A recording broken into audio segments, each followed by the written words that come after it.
예, 제가 금년 6월 강대영 스캔들을 처음 접했을 때 다른 교회 사건인 줄 알았습니다. 작년에 부천 참빛교회에서 담임 목사와 여전도사와의 취장 데이트가 CCTV에 발각되어서 문제가 된 적이 있었습니다. 저는 이 사건이 다시 기사화되었나 생각을 했는데 알고 보니까 비슷한 패턴이지만 전혀 다른 교회인 수지 선화목자교회 강대영 목사 사건이라는 것을 알게 되었습니다. 부천 참빛교회가 3,000명 정도의 교인들이 모이는 고신교단의 대형 교회이기 때문에 이 사건은 작년 고신교단의 가장 커다란 뉴스거리였습니다.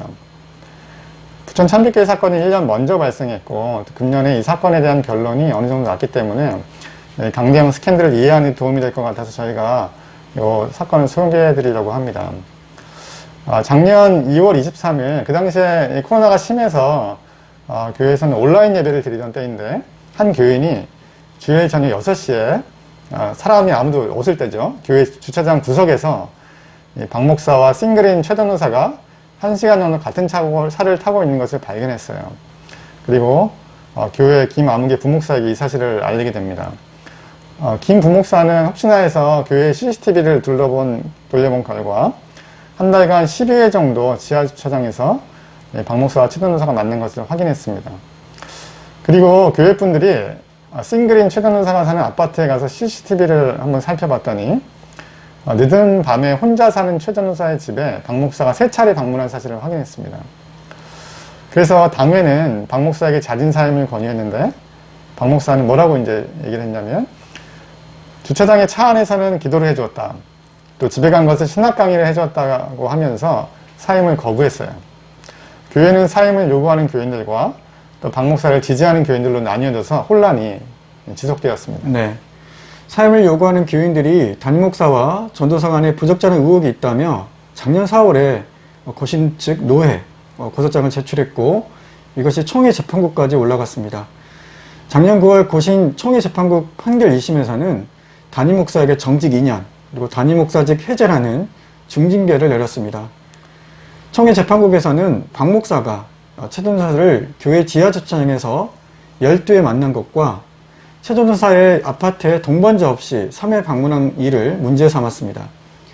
주차장에서 그리고 최 전도사 집에서 기도를 했는지 강의를 했는지 영적 교제를 했는지 아니면 육체적인 간음을 했는지와 무관하게 단둘이 부적절한 장소에서 만남을 가진 것 자체가 바로 담임 목사에게 큰 문제가 되었고 이로 인해서 담임 목사직에서 면직을 했고 정직 2년 판결을 내린 것입니다.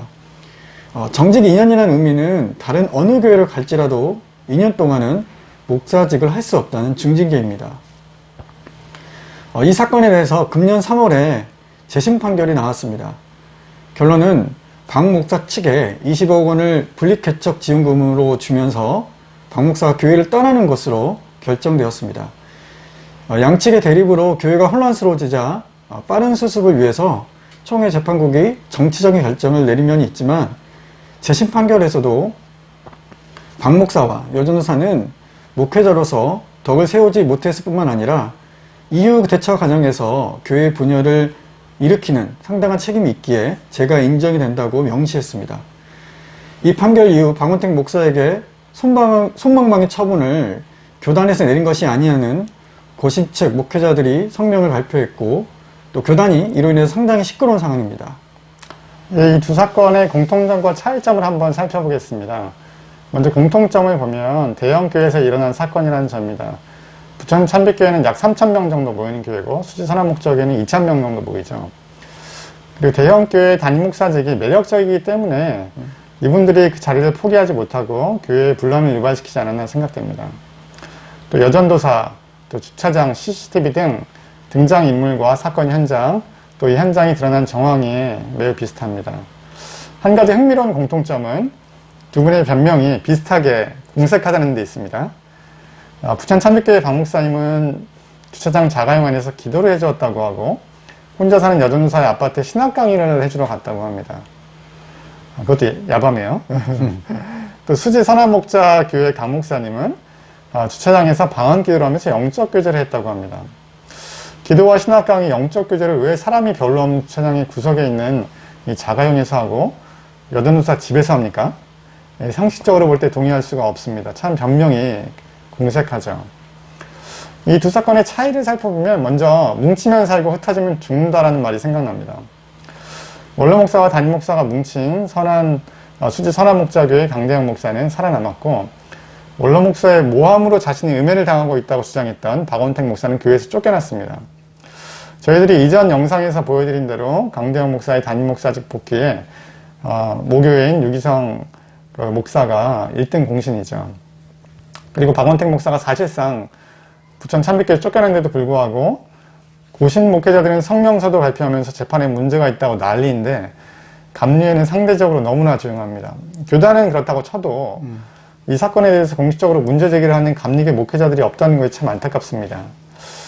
유기성 목사님의 영향력 때문일까요? 감리계의 미래가 참 보이지 않는 것 같습니다.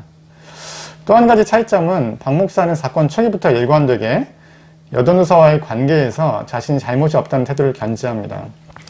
뻔뻔한 건지 정말 아무 일도 없었던 건지는 참 모르겠지만 어찌됐든 간에 일관적인 태도를 유지를 하고 있어요. 하지만 강대영 목사는 처음에는 눈물로 사죄를 하고 자신이 책임을 지고 무조건 담임 목사직을 사임하겠다고 밝힙니다. 하지만 불과 수시간 만에 태도가 돌변해서 교인이 원하면 사임을 하겠다고 하고 나중에는 20년 목회를 잘해보겠다고 합니다. 박 목사의 일관된 태도에 비하면 강 목사는 참 변덕이 심하죠. 한 가지 확실한 것은 강 목사가 눈물로 회개한 것처럼 연기를 했을지라도 진정한 회개라고 볼 수가 없습니다. 말뿐인 회개에 합당한 열매가 없는 회개는 진실된 회개라고 볼 수가 없겠죠. 네.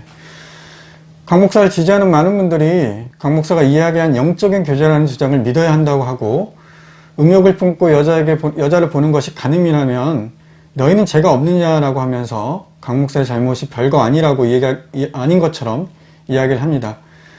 또 그게 뭐 사임할 만한 잘못이냐고 주장을 합니다. 대다수의 기독교인들이 하는 육체적이지 않은 영적인 간음의 죄를 강 목사가 지은 것뿐이라고 그들은 이야기합니다. 강 목사의 말에 의하면 육적인 간음이 없을지라도 정신적인 부정행위가 있었던 것인데, 저희가 변호사에게 자문해본 결과 성관계가 없는 정신적인 부정행위도 이혼 사유에 해당되고 위자료 청구가 가능하다고 합니다.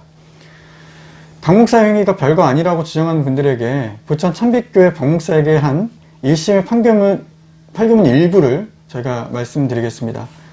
높은 영적, 도덕적, 윤리적 수준을 갖춰야 하는 하나님의 종으로서 매우 부덕한 행위를 함으로 엄한 벌을 받아야 마땅하다. 이 판결의 결과가 담임 목사 면직과 2년간 모든 교회에서 목사직 정지였습니다. 이것이 상식적이고 올바른 교회가 스캔들을 저지른 목회자에게 마땅히 내려야 할 처분입니다. 오늘 방송은 여기까지입니다. 시청해주신 여러분 감사합니다. 감사합니다.